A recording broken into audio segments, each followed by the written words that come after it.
Good morning, I'm Samriddhi K.C. These are the headlines of the hour. Minister for Foreign Affairs Rana heading to China today to finalize Nepal's agenda for Premier Oli's China visit. Rana's meeting with Chinese Foreign Minister scheduled at Chengdu for tomorrow. Prime Minister Oli dissatisfied with performance of ministries and secretaries cite lack of laws and resources to execute work plans. Numerous bomb threats made against Trump cabinet nominees investigation continues.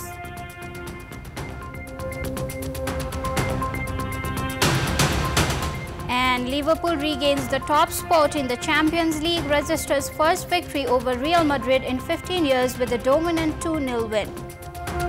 Minister of Foreign Affairs Arjun Rana is heading to China at 12:30 p.m. this afternoon to finalize the agendas regarding Premier K.P. Sharma Oli's China visit.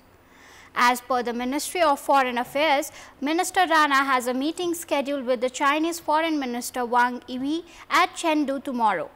Different agendas regarding the welfare of the countries will be discussed in the meeting.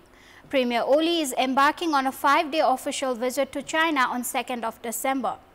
He is preparing to sign a few projects under Belt and Road Initiative BRI during his China visit with the aim of bringing into implementation various previous agreements with the northern neighbor.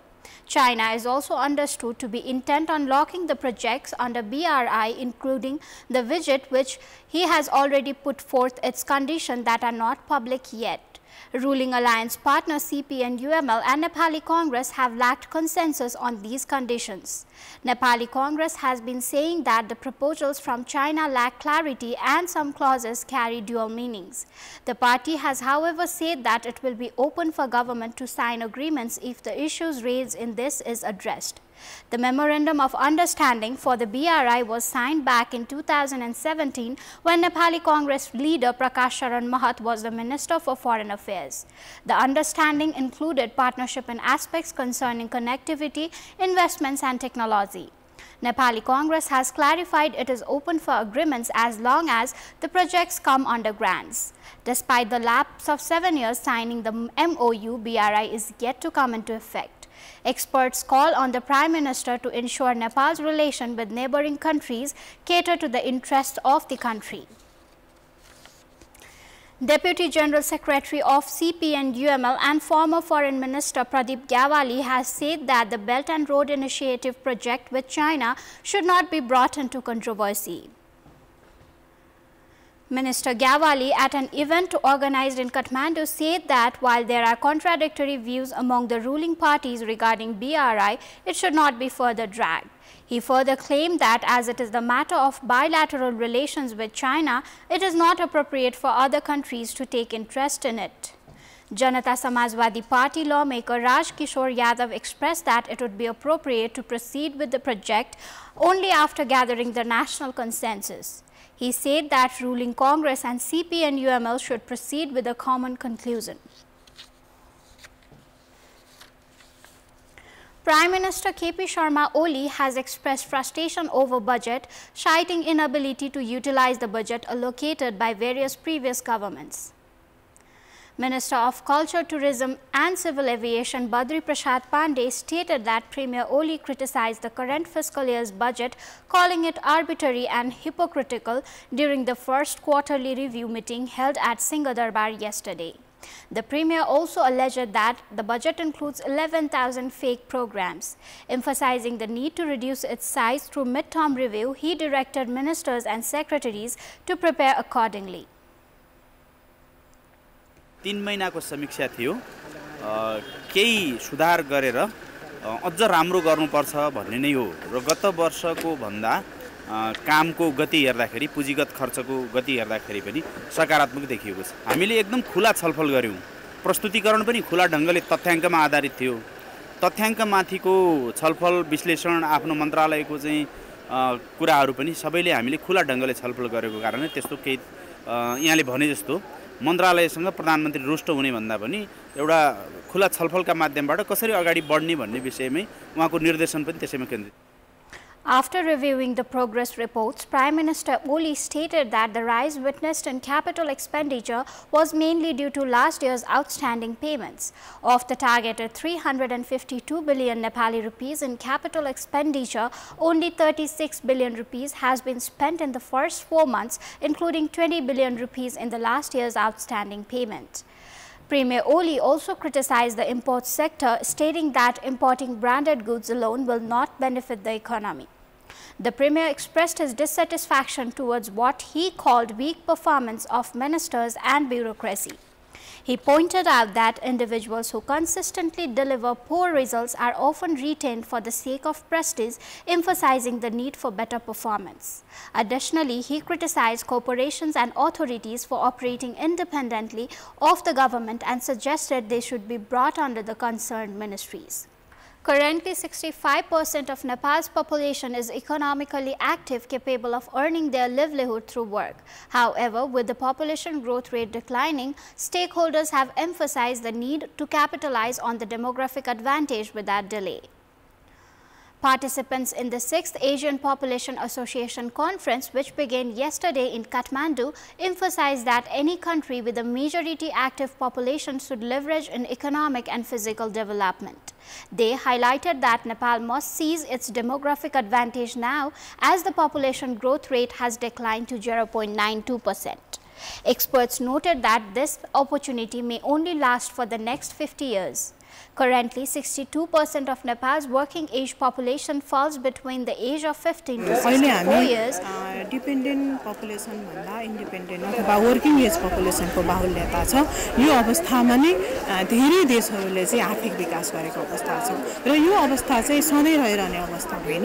हामीले अहिलेको जनसङ्ख्या र विकासमा जति केन्द्रित गर्नुपर्ने हो हाम्रा नीति कार्यक्रमहरू त्यसमा केन्द्रित गर्न सकेनौं भने चाहिँ क्रमशः हाम्रो जनसङ्ख्या वृद्धि दर पनि माइनसतिर जान सक्छ भन्ने कुरा चाहिँ उठिरहेको छ। यसको समाधान चाहिँ के हो त भन्दाखेरि जनसङ्ख्या व्यवस्थापन हो।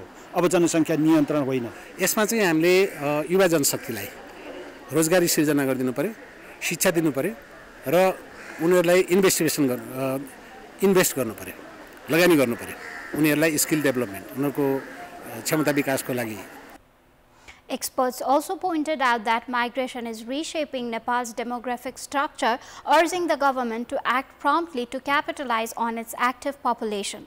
Prime Minister K.P. Sharma Oli called for robust investments in agriculture and sustainable resource management to tackle the persisting issues.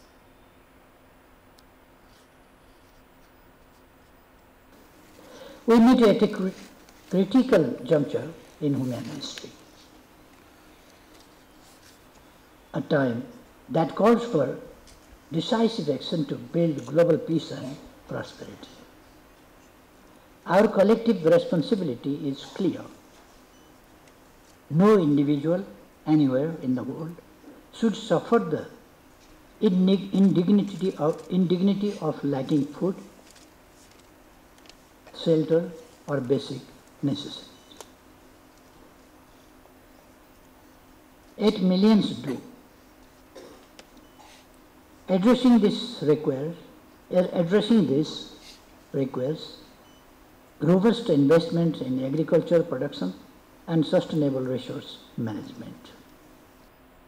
Meanwhile, Nepali Congress President Sher Bahadur Deuba opined global warming and climate crisis had added to already existing problems. In addition to already existing issues, global warming and climate change poses even more threat to the future. I hope the deliberation of this conference will give us landmark directions in tackling the issue related to overall human well-being and process across many key sectors.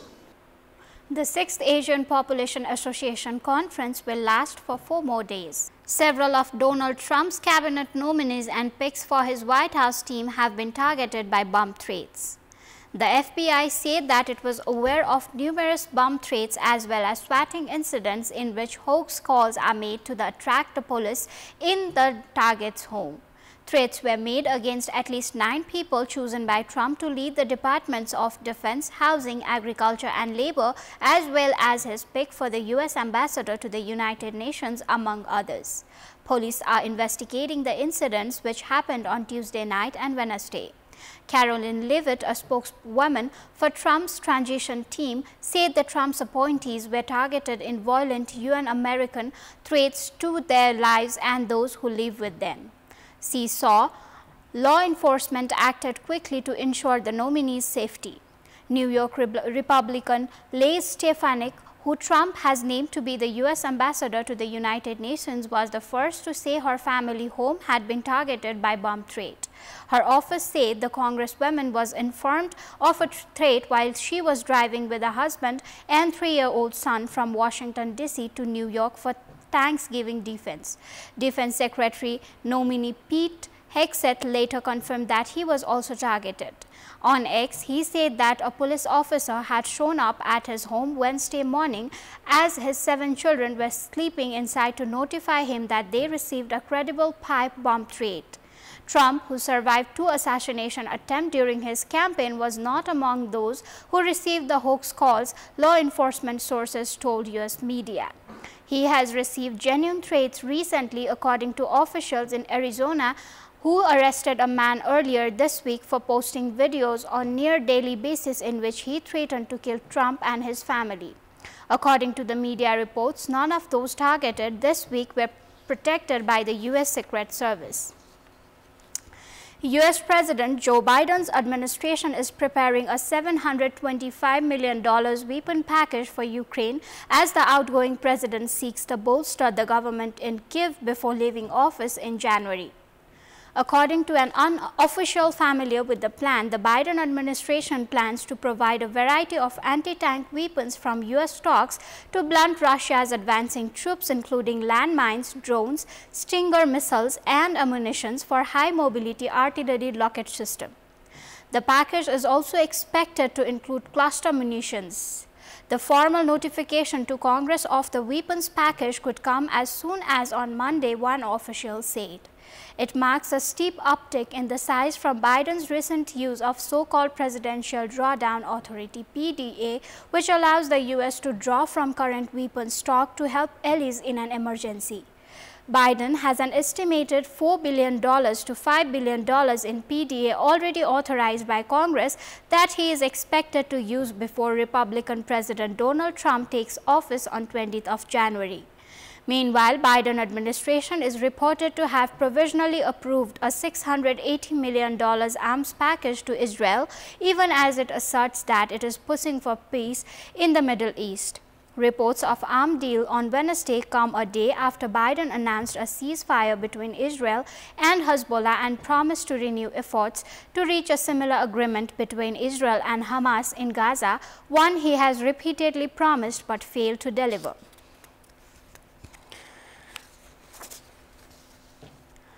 Former Argentine President Alberto Fernandez attended court to testify in the case where he is being investigated for alleged irregularities in the contracting for insurance for public agencies. The former president is accused of fraudulent administration to detriment of the state negotiations incompatible with his role as an official linked to a decree he signed in 2021. The decree obliged state agencies to contract insurance policies to Nation Surges S.A., the state-owned company which belonged to the bank of the same name. The contracts were made through intermediaries who charged millionaire commissions. One of them was Hector Martinez Sousa, husband of the then-President Secretary Maria Cantero. In total, 39 people have been summoned by the judge during this round of hearings. After Fernandez's statement, the judge will have 10 days to rule on his judicial situation to decide to prosecute him, dismiss him, or ask the prosecutor to add new evidence to the file. Fernandez is also expected to testify in December on another case, this time related to alleged aggressions against his ex-partner Fabiola Yanez. Yanez, who currently lives in Spain with her son, accused Fernandez before a judge of a gender-related violence against her. Fernandez has denied those accusations, saying that they were unfounded. We have got more news coming up, but right, that is all for the moment. Thanks for watching. Bye for now.